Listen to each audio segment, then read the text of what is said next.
सबको जय जोहार। एक तीर एक कमान,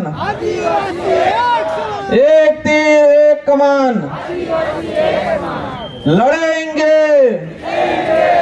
लड़ेंगे, अभी तो यह लड़ाई है, अभी तो यह लड़ाई है। आप सबको खूब खूब धन्यवाद।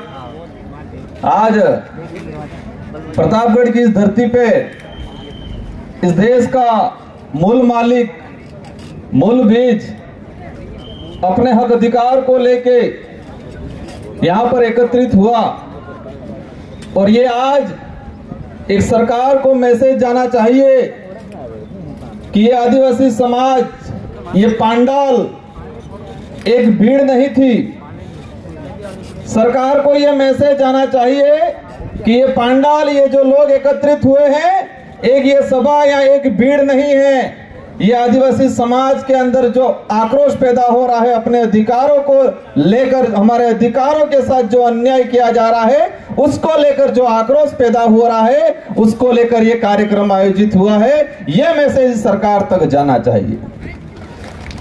आज अपन सब मिलके हमारे पूर्वजों द्वारा, हमारे वडीलों द्वारा अपना खून पसीना बहा के, अपनी जान गंवा के, अपना खून पसीना बहा के, अपनी जान गंवा के संविधान के अंदर हमारे समाज के हित में, हमारे समाज की रक्षा को लेके शेड्यूल 5 का जो प्रावधान किया गया और ये संविधान लागू होने के आज तक, अभी तक शेड्यूल 5 के जो प्रावधान है वो प्रावधान पूर्ण रूप से लागू नहीं हुए। इसी क्रम में आज ये प्रतापगढ़ की धरती पे प्रतापगढ़ के कार्यकर्ताओं द्वारा रात दिन मेहनत करके ये कार्यक्रम आयोजित किया गया और नाम रखा है विशाल आम सभा आदिवासी हुकार महारैली। आदिवासी हुकार महारैली आरक्षण को लेके, अपने हक अधिकारों को लेके आज इस पंडाल के अंदर युवा भी है जिसको नौकरी की जरूरत है, वो भी आया हुआ है। एक माँ भी है जो रात दिन अपने बच्चे के लिए कि मेरा बच्चा पढ़ लिख के नौकरी लग जाएगा, रात दिन मजदूरी कर रही है, वो माँ भी इस पंडाल के अंदर है। वो बुजुर्ग भी है, वो भी टकटकी लगाए हुए सोच रहा है, देख रहा है कि मेरा बच्चा पढ़ रहा है, डिग्री कर रहा है, कि मेरा बच्चा एक न एक दिन नौकरी लग जाएगा। वो बुजुर्ग भी इस पंडाल के अंदर है। ये आरक्षण की लड़ाई है, हमारे अधिकारों की लड़ाई है। और लड़ने की जरूरत क्यों पड़ी?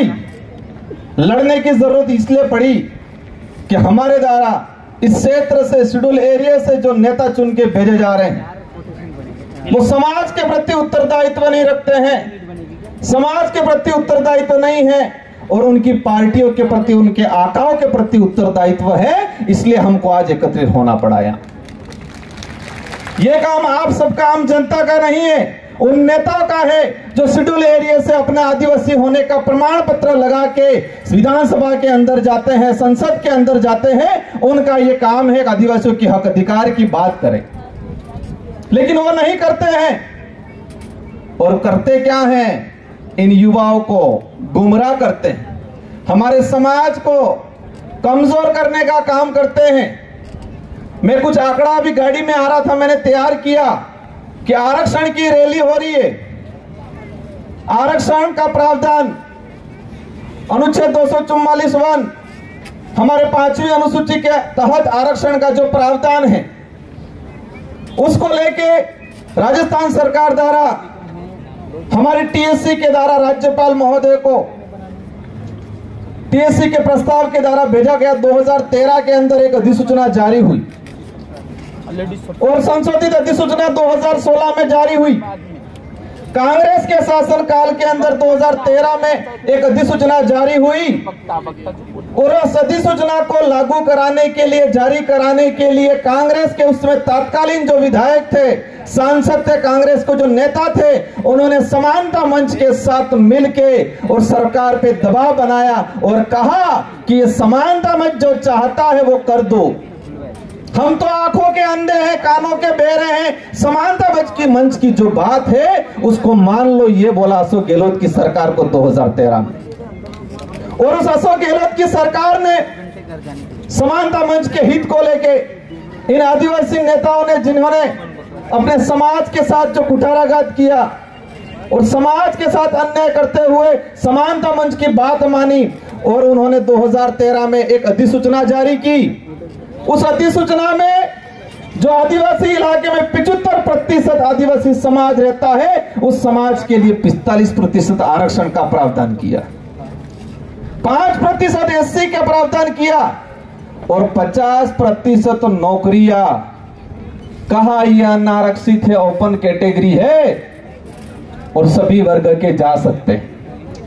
लेकिन उसमें नियम ऐसे बना दिया कि यहाँ की 15 से 20% जनता को एक तरह का 50% आरक्षण दे दिया और आदिवासी समाज के साथ कुठाराघात करने का काम किया। ये वक्त आ गया है कि सूद समेत उन लोगों से वापस वसूलना है और उनको अकल ठिकाने लानी है। ये बदला। हम आज एकत्रित हो गए, तालियां बजाती, नारे लगा दिए, घर पे गए, भूल गए, बीवी बच्चों के साथ, जमीन जायदाद के साथ, गाड़ियों के साथ हम बिजी हो गए, हम भूल गए। ये नहीं होना चाहिए। आज से गांठ बांध के जाना है। जिन लोगों ने हमारे समाज के साथ, हमारे समाज की 3 से 4 हजार नौकरियां 2013 के बाद उन लोगों ने खाई है, जिन नेताओं ने ये काम किया है, जिन पार्टियों ने ये काम किया है, उनको सबक सिखाना है। आज गांठ बांध के जाना है, तभी हमारा आना और आपका आना और हमारा यह बोलना और आपका सुनना सार्थक रहेगा। मैंने कुछ आंकड़ा तैयार किया। कहा उन लोगों ने हम लोगों को पैम्पलेट बांट के कहा कि आपको आरएस अधिकारी बनाने के लिए 2013 की अधिसूचना में अलग से आरएस के पद दे दिए। मैंने 3 भर्तियों का डाटा तैयार किया है। पहली भर्ती 2013 में आई, अनुसूचित क्षेत्र के लिए अधीनस्थ सेवा के उन्होंने 43 पद दिए। हमारे आदिवासी समाज के लिए 18 पद मिले और ओपन कैटेगरी के 25 पद मिले। और ओपन कैटेगरी में नियम ऐसा बना दिया कि आदिवासी समाज का बच्चा टॉप होके उसमें जा रहा था, फिर भी जाने नहीं दिया। और 25 से 25 पद 20% लोगों को मिले और हमारे 75% लोगों को पद कितने मिले? 18 पद। और दूसरी तरफ राजस्थान लेवल पे 12%, 12.5% जो आरक्षण मिल रहा है और अधीनस्थ सेवा के अंदर जो सीटें 12% के हिसाब से उस 2013 की भर्ती के अंदर 74 पद आए, 70 ने 4। और प्रावधान ऐसा कर दिया कि शेड्यूल एरिया की और नॉन शेड्यूल एरिया की विज्ञप्ति अलग ऑप्शन मांग लिए। और हमारे भाइयों ने शेड्यूल एरिया की 18 पदों के लिए आवेदन किया, 74 पदों के लिए आवेदन भी नहीं किया। और 3 से 4% ओनली फॉर करौली सवाई माधोपुर के जो मीणा भाई है उनको 74 पद मिले। कितने? 70 के 4 पद। और यहाँ के 15 से 20% लोगों को 25 पद मिले और हमें मिले 18 पद। इस तरह 2016 की भर्ती 29 पद आए, हमारे भाइयों को 12 मिले और ओपन कैटेगरी के 17 पद रखे, एक भी भाई हमारा नहीं जा पाया। और अनुसूचित क्षेत्र जो हमारा 12% के हिसाब से राजस्थान लेवल पे आता है, वहां पर भी 55 पद आए, हमारा एक भी भाई उसमें नहीं जा पाया। हम कहते हैं आरक्षण नहीं मिल रहा है, वो कहते तुम तो आरक्षण से नौकरी ले रहे हो। हम भ्रम जाल में जी रहे हैं। नौकरी लगने वाला आरएस अधिकारी बन गया, वो भी नहीं तो देख रहा है कि मेरे कौन से नंबर पे नाम आया। मेरा समाज के साथ मैं तो नौकरी लग गया, लेकिन मेरे समाज के भाइयों के साथ कहां कहां अन्याय हुआ उसको भी फुर्सत नहीं है। वही आगे समय में 2018 में भर्ती आई, कुल 17 पद आए और हमारे समाज को 12 पद मिले शेड्यूल एरिया के और ओपन कैटेगरी के 25 पद। उसमें भी हमारे समाज का एक भी बंदा नहीं लिया गया। मतलब पिछली 3 भर्तियों के अंदर ओपन कैटेगरी जो 50% रिजर्व ओपन कैटेगरी की जो बात करते हैं, उसमें हमारे समाज का एक भी आदमी उस अधीनस्थ सेवा की भर्तियों में नहीं लिया गया।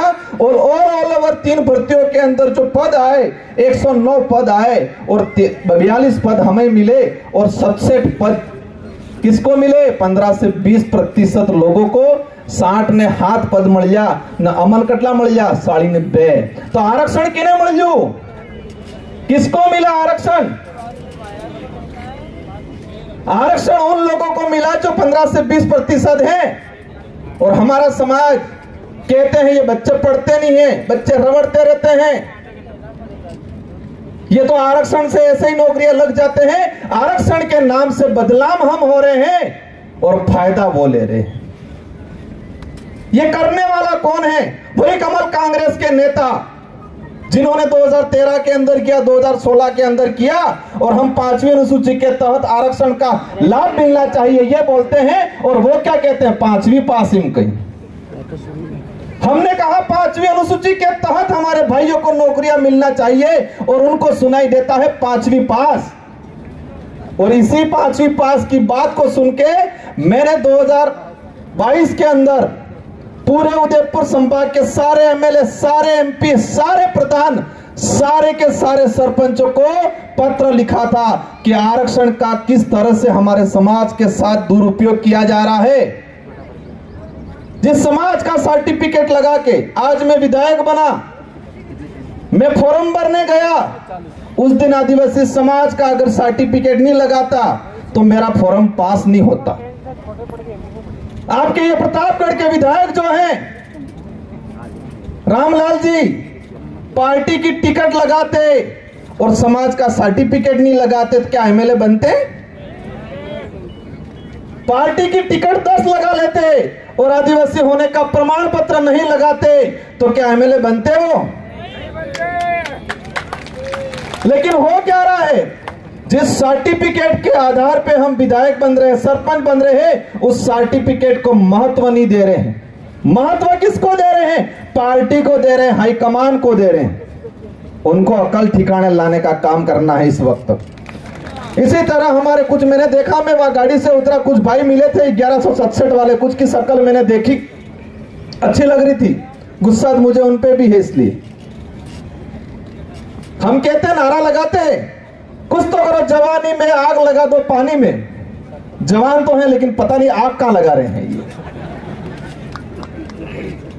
देखो, जब तक हमारे अंदर जो कमजोरी है उस कमजोरी को नहीं पहचानेंगे, हमारी कमजोरी को हमको पहचानना पड़ेगा, उसको दूर करना पड़ेगा। हमको सब कुछ दांव पे लगा के एकजुट होना पड़ेगा।